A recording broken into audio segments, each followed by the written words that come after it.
I was actually a school teacher for 8 years. I taught high school. I actually taught African American history and African history for half. And then I also taught English at all levels. And so when I was doing that for 8 years, one of the things, especially if you're a former teacher on the call, please tell me in the chat if you're a former teacher, there came a lot of burnout. There was fulfillment, but there was also burnout. I know that I loved learning, and I know that I was excited about the impact that I had on the kids. But after a while, I just knew that I needed to pivot. So if there's any former teachers in the chat, let me know if you know what that feels like. So I actually started, all right, I see you, Kimberly. I actually started my journey just looking at what are some other professions that teachers can do. I see you, Charles. And I just didn't know where to go from there. I said, man, when you are a teacher, everybody just expects you to kind of stay on the same trajectory. Um, Everyone kind of expects you to stay on the same trajectory, and you're there for the kids. So why do you want to leave, right? And the thing that I noticed is that a lot of companies, and some of you all might be experiencing this, they just didn't really understand our value or the transferable skills that we hold. And it was a really frustrating process. It took me a while to really have a situation where I felt, one, that I knew the industry that I really wanted to be in, and that two, that people would even take me seriously. I remember when I first found instructional design, I even saw in a job description that one of the companies said they didn't want anybody who is a former teacher at all. You can go to the next slide. And that was really disheartening because I said, how will I ever pivot if there are people that do not want teachers to even have a chance to switch? So when I first was looking at all of my options, I looked into different things like education museum coordinator. I looked at things like, of course, instructional designer. And then I really got into what was called the education management industry. But what ended up happening was I found this webinar. And I see all of the teachers who are chiming in the chat. I found this webinar from a local college. They were talking about what does it take to switch. And that webinar was my first journey into feeling like this switch into L&D was possible. So like I said, I taught high school for almost 10 years, and then I received my master's degree in 2021. Now, that was really unexpected. I actually resisted getting a master's degree of any kind for the longest because I felt like I had already proven myself in the professional world and that I had expertise already. And when I realized that jobs really weren't hiring me without an extra credential, I was very frustrated and I was not going for a master's degree. That webinar that I told you about was a certificate program about instructional design, and I was going to go to that one. So I'm in Florida. And that certificate program was virtually in California. And I was so impressed with that webinar. I said, this is the one I'm going to do. But long story short, because it is a long story, and that's not why we're here, through a twist of fate, if you will, divine providence, I got an email that there was a free master's degree for teachers in instructional design. So get this, it was a free master's, but you had to do instructional design. And it was really wild for me because I had already been looking into instructional design programs for an entire year. So I received my master's degree with instructional design and technology. What was interesting, though, is that a job opened up at the local university where I live. And when that job opened up, my friend who was an instructional designer in that department reached out to me and said, there's a position. I'm sure you can do this. So here's the catch, everybody. I was only 4 months into my master's program. So I felt like I was just learning like what it even was. Yes, it was a whole blessing. If you want to know the full story one day, like add me on LinkedIn and we could do a lunch and learn and I will tell you the whole story. And so I wasn't done with my master's degree. And 4 months into a program is not really learning much. Like, the basics, but I'm not a designer at this point, right? Like, I don't know the principles. I'm just learning, getting my head around what the field is. So my friend put a good word in for me. And the reason why I'm mentioning that is because we're going to talk a little bit later about the power of networking, right? Some of you all already know that power. I see all of the LinkedIns in the chat, but if it wasn't for that person, I don't know if they would have taken a chance on me. And sometimes we think all of our networking has to happen within the L&D space and only the L&D space, but you never know who's looking for your service. Even if it's outside of the L&D industry, people need learning solutions all the time.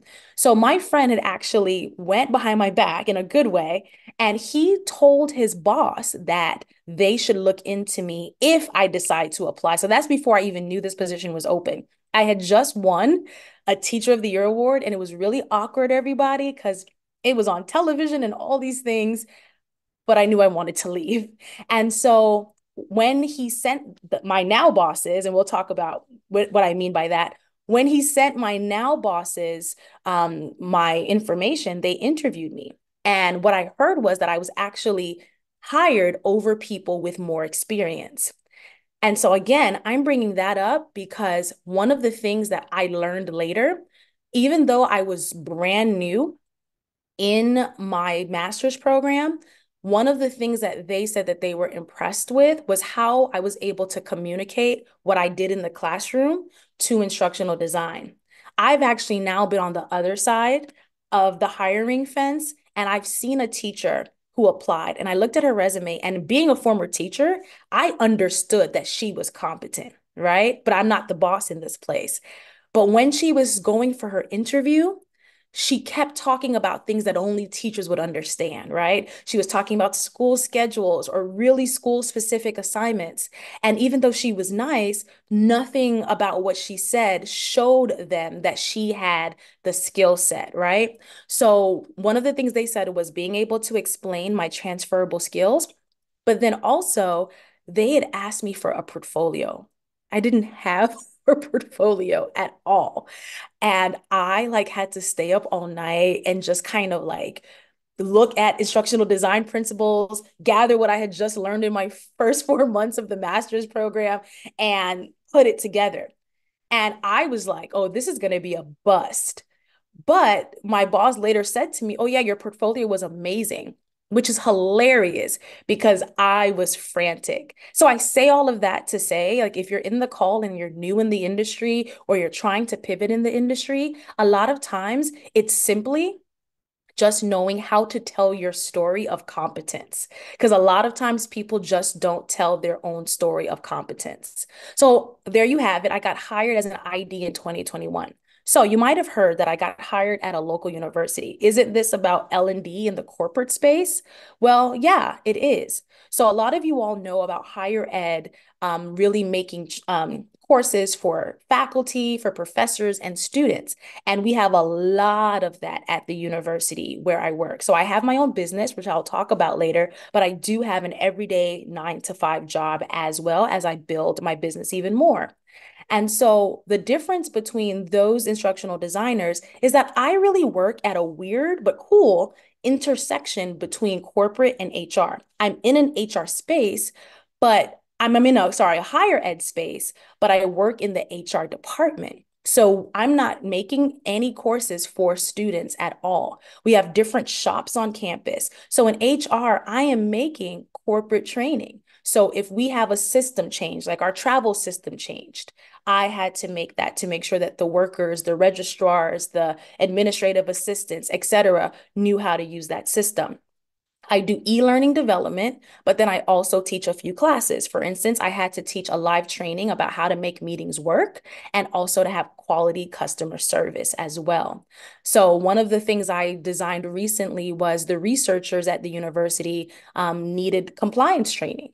And so I had to create that in an e-learning form. So another thing that I'm working on right now is how do you hire faculty and what are the best practices, so on and so forth. So it is corporate, even though I'm housed in higher ed. And I thought that was really important to really kind of detail for everybody because I didn't know that that kind of middle ground space existed.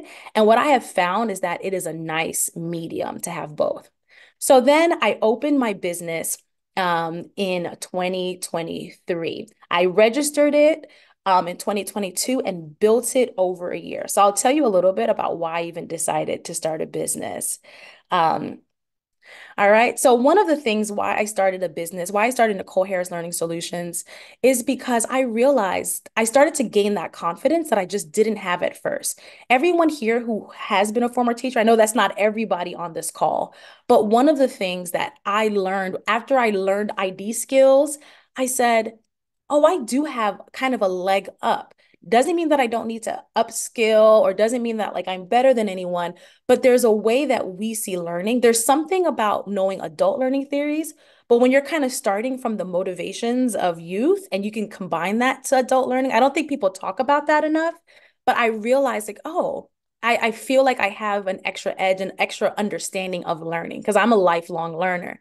And I also felt like having my own business gave me economic freedom, of course, but it helped me to trust myself. Sometimes when you're working in an L&D space, a lot of the times you have to go through so many people, right? You have your SMEs, your subject matter experts who know all of the content. Because as you know, or you may not know, in L&D, we are experts in how people learn, not necessarily the topic itself, right? So I've had to do accounting and data collection trainings before. I am not a math girl at all, right?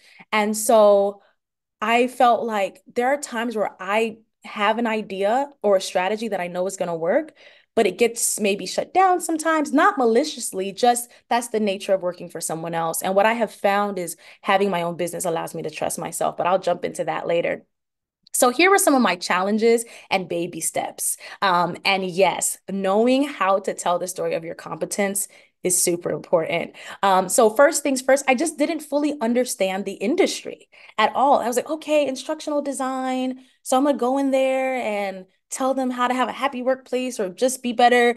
And I didn't think there was any strategy to it. I thought these people were just like thinking too much of themselves.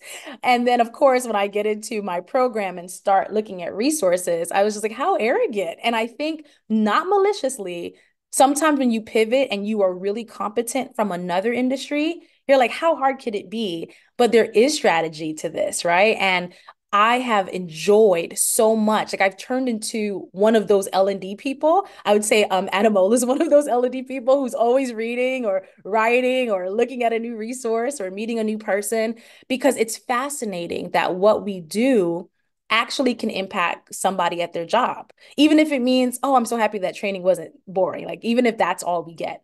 Another issue is that I didn't understand always how to translate my skills. I learned that by the time the job came around. But what I didn't tell you was that an opening at the same department where I work opened up a year before. My same friend came to me, oh my gosh, you'd be good at this. It was a different boss at the time. And he talked me up to that boss.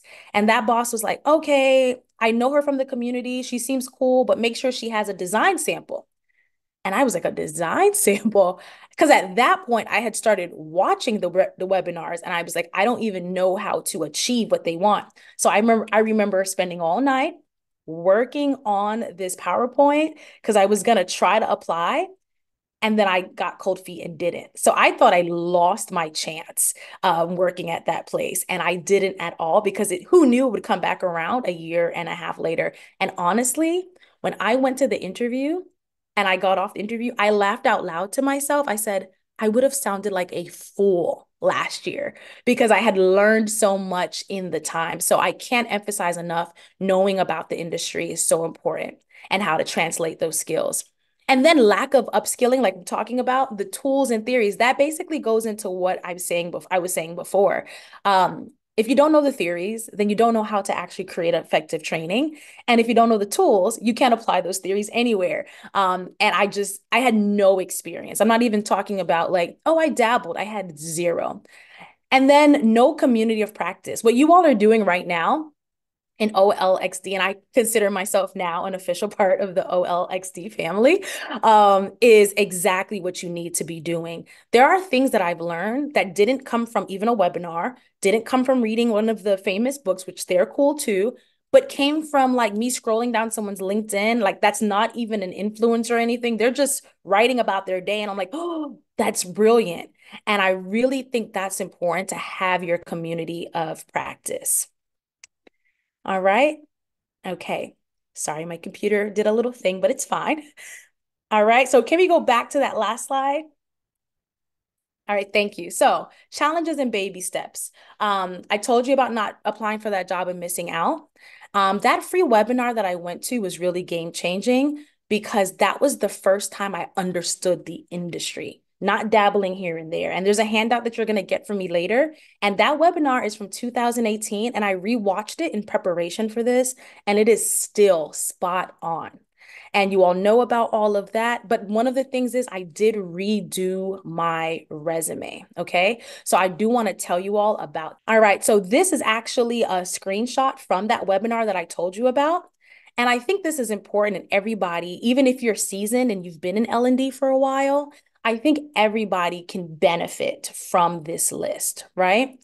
One of the things that you can think about is if you did lesson planning or you did list writing, content creation, those things should be first. It's not about, cutesy wootsy things or, things that are not related. They want to know when they hire you, sorry, that you can produce something. What can you actually produce?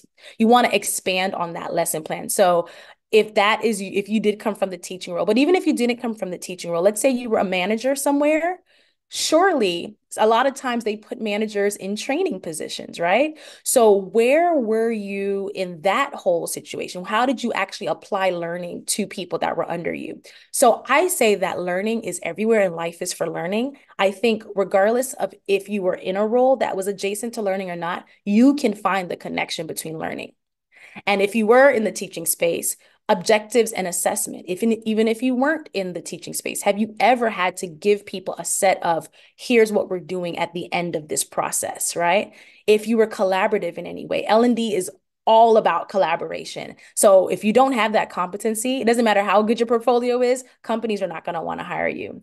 And so again, if you came from a teacher background, you don't need to tell them like the description of the course, just what did you design that helped people learn? All right, so this is also another revision. So this is an example of if you were kind of in that teaching space, here's what it can look like. So develop curriculum in collaboration with other teachers to ensure consistency and alignment with long-term goals, right? I'm skipping all over, adapted instructional materials to accommodate learning disabilities and needs. So instead of going into speak that doesn't work for an instructional designer, you really tailor it to what you can do. All right, so that's a lot, right? And not everybody here was a teacher and all of that. Here's the three takeaways that I want everybody to really take away. In knowing how to tell the story of your competence, it really is comprised in this way. One, showcasing those transferable skills. Everybody can say that they have some transferable skills. It's just a matter of telling that story. Quantify achievements. So before in my resume, I used to say things like, oh, help students pass standardized tests.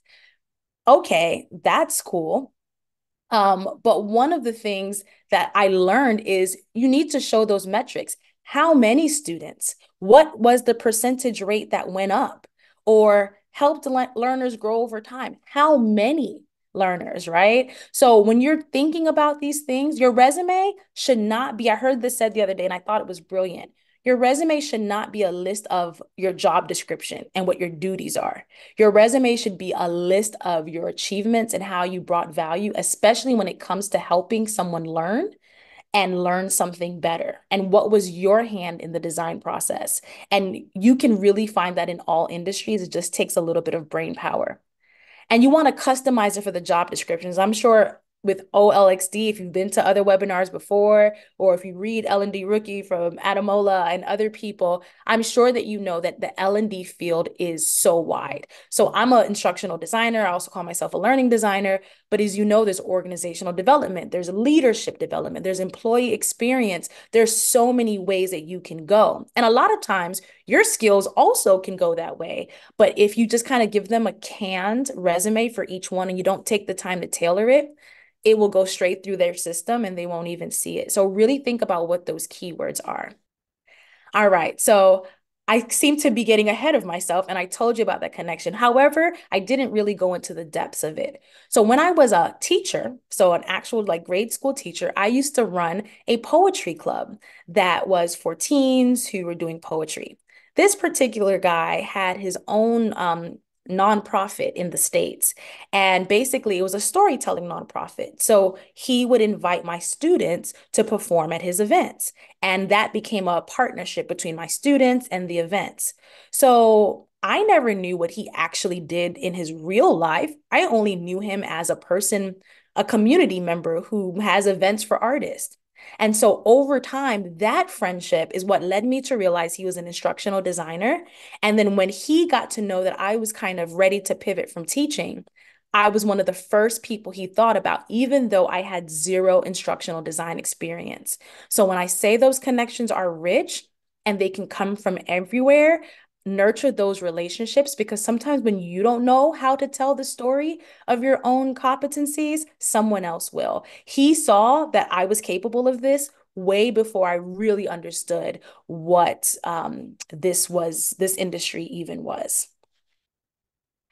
All right. So first things first is a credential did help me land the role. And I was resistant to it. I was utterly resistant to it. It was more like my philosophy of how teachers around the world just don't get their just due. We're experts and people don't know it. I am not getting anything, you know? And then, of course, people who love me had heart to hearts with me. And they're like, yeah, I hear you. I think you're brilliant, but they don't know that. And I was like, oh, okay. And so, like I said, I wasn't going to get a master's degree. And I do not think, and I love your takeaways in the chat. I do not think that you need a master's degree. In fact, the school that I went to, if I didn't get that scholarship, I wouldn't have gone. It's a pretty expensive school because it's private. I really do believe that getting a certificate and having a strong portfolio is enough, because what do the companies want to see? They want to see that when they hire you, they can put that project that has been waiting, that is urgent in front of you, and you can begin to create. And I need you to know too that when I started my job, I did not have any experience at the time. Imagine being new, never using these tools. It was even hard for me in grad school to use these tools. So that was very nerve-wracking, but I found a job that was able to really help me acclimate and were willing to. But what does that really come down to?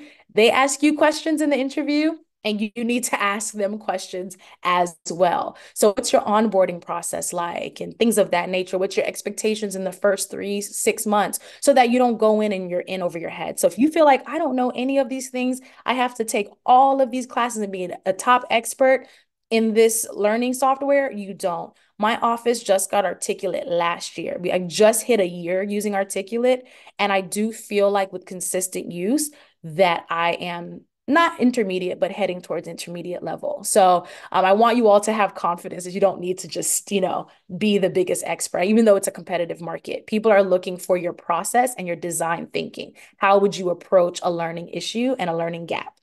All right. So, what is my role exactly? Right. So, I kind of delved into that a little bit. But one of the things is this university that I work at serves 31,000 people across the state. So, some people are 5 hours from me, some people are 10 hours away from me. So, the thing about this role is that it's not like I just do one set of things. Anything can come down the pike. Like I never know what's the next assignment's going to be. And that's actually exciting because it makes me want to learn new ways to present information. One of the latest things that I just did was a series of AI micro learnings, because obviously AI is not the future, it is now. And the university that I work for is, from a presidential view, he's concerned with making our university an AI university, whatever that means. I don't know what that's going to look like.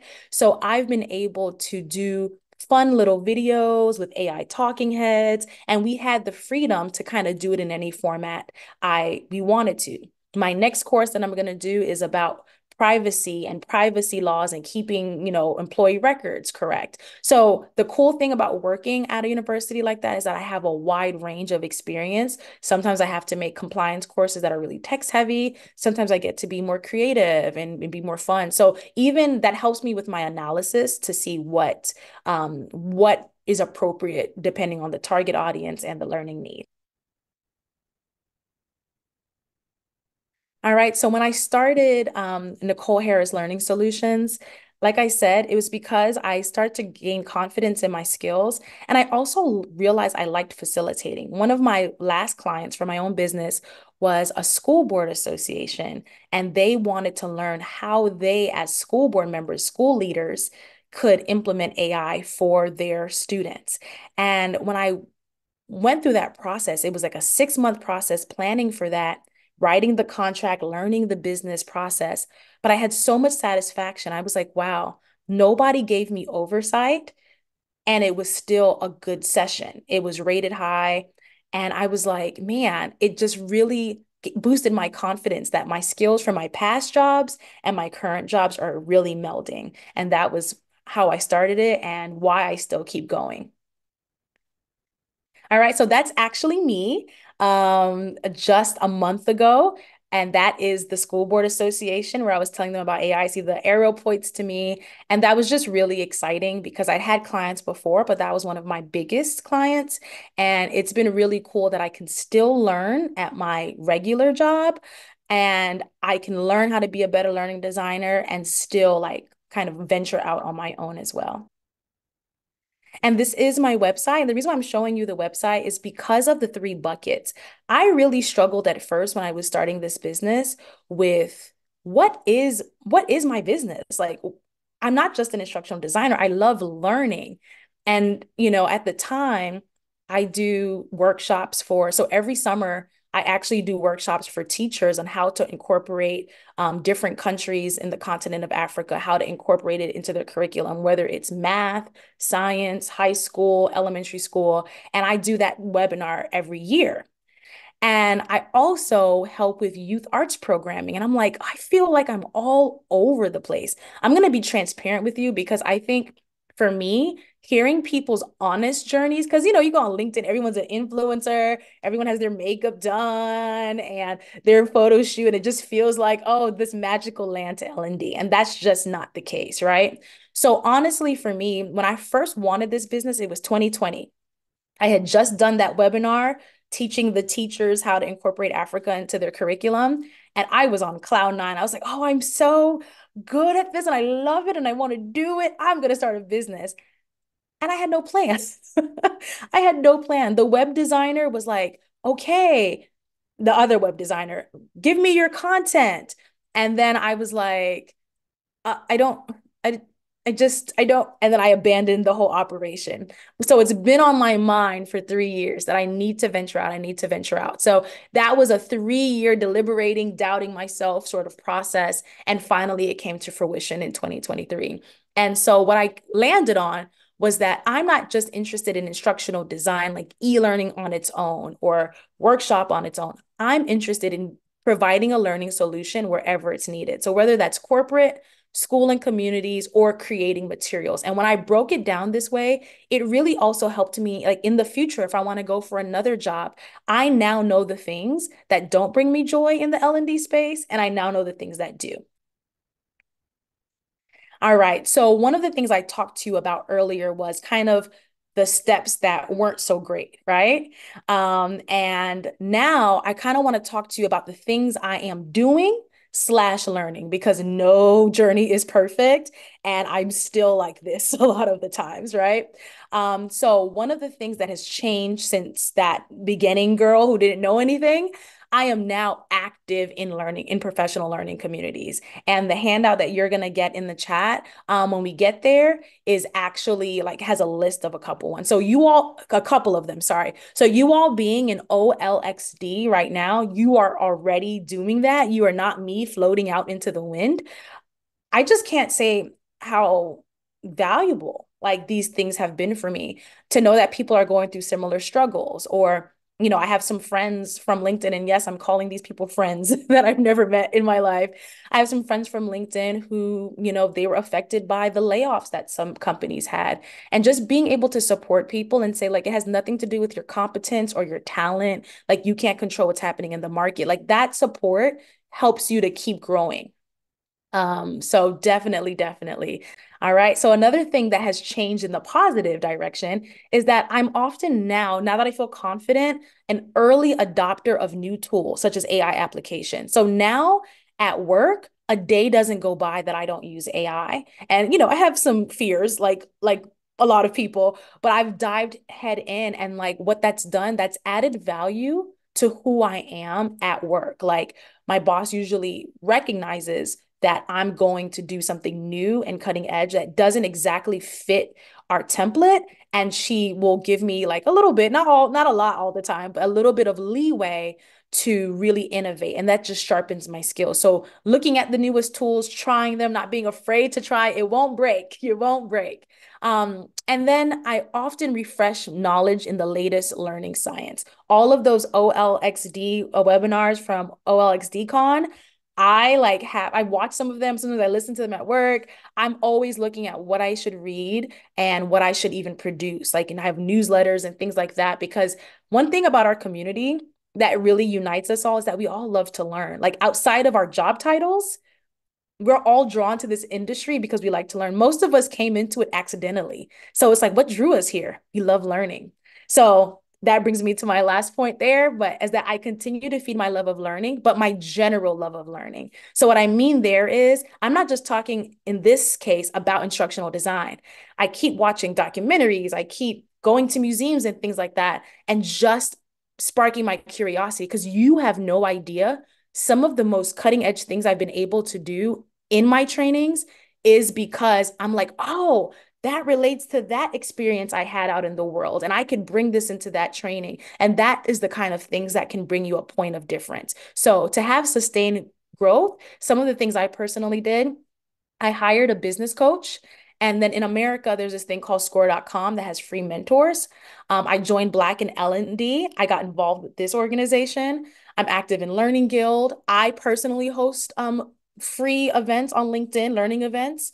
I schedule time each week to read about the state of the industry. I'm not always consistent, so please don't like think I'm just some, you know, all around discipline all the time. It is work. I connect and follow with key industry leaders. And a lot of times I connect rather than follow, so I can have two-way communication if they will have me. I take risks with new tools, like I said, and I really try to keep my website and portfolio updated. And I revisit my resume and my LinkedIn at least once a year. And I try to contribute to those expert articles on LinkedIn just so you can start to raise that profile. All right, Eminent, or Wendy, I'm sorry if I mispronounce your name. I like your comment. You say this is my first ever webinar, but hearing about L&D, never understood it. So you've been following the conversation. I'm so happy that it's helpful because it's just so much. Like I feel like I'm still learning things every single day. So I looked at L&D's like core competency areas. Now, this is just me synthesizing things that I've seen. Do not take this as law. This is not like understood on some global level. You're going to Google this and be like, okay, there's so many other competency areas, right? And then of course you see that little cartoon is who I used to be. I don't need any other help. I am a pro. And then hit with the reality that I need to learn a little bit more. So I think a lot of the competency areas can be summed up in this: content development and learning expertise. Do you know how to develop learning content? Whether that's videos, online self-paced courses, workshop facilitations? Do you have learning expertise about the theories, what makes people's brains learn, the latest brain science, what research is debunked and no longer relevant, et cetera, et cetera? And not just knowing those theories, do you know how to apply them? Also, creative communication, right? Especially because we are now in a 24/7 entertainment world, for the better or for the worse. Our trainings have pivoted, right? There was a time where people just understood trainings were going to be just click, click, click. And that's just not the world that we live in a TikTok world. Not saying that we have to like replicate that, but we have to meet people where they are.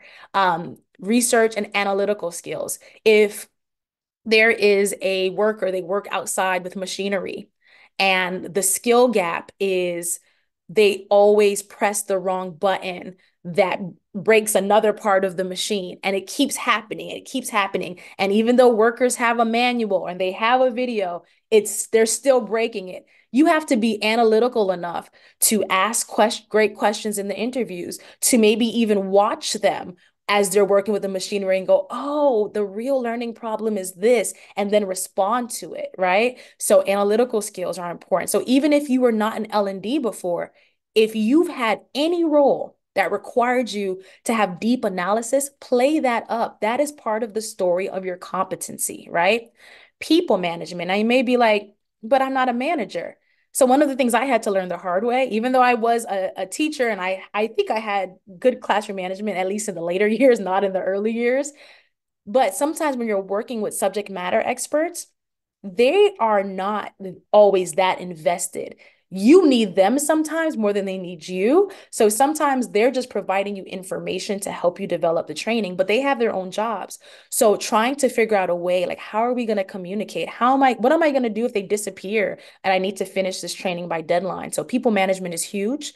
Adaptability, things change all the time. I actually had situations where my subject matter experts left the organization and they were the person who had all the information. So how do I go around that? And of course, professionalism when those frustrations happen as well.